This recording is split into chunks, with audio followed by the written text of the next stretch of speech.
کو اپنے ماں باپ کو بھی قربان کرنا پڑ جائے تو سودا سستا ہے۔ یہی ابو عبیدہ عامر بن جراح ہیں کہ جن کی فضائل کے اوپر سورہ مجادلہ کی 6 سطروں کی آیت نازل ہوئی، آخری آیت، اور وہ کیا ہے کہ جنگ بدر میں اسی ابو عبیدہ عامر بن جراح رضی اللہ تعالی عنہ کا مقابلہ اپنے باپ سے ہوا جو کہ مشرک تھا، مگر احادیث میں یہ ضرور آتا ہے کہ حضرت ابو عبیدہ عامر بن جراح ابتدائی طور پہ خوف سے نہیں، ڈر سے نہیں، مگر باپ کا ایک رشتہ ہے، اس رشتے کی لاج میں وہ تھوڑا سا ان سے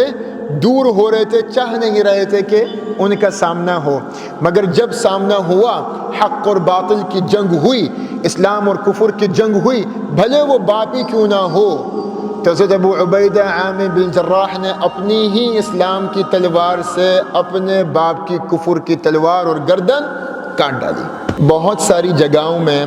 ہمیں اپنے آپ کو، اپنے گھر والوں کو، اپنے رشتہ داروں کو بہت ساری چیزوں پہ ہمیں قربان کرنا ہوتا ہے، اور اس قربانی کا نام ہی سچی محبت ہے نبی مصطفیٰ صلی اللہ علیہ وسلم سے، جو حدیث کا مصداق ہے کہ لا یؤمن احدکم حتی اکون احب الیہ من والدہ وولدہ والناس اجمعین۔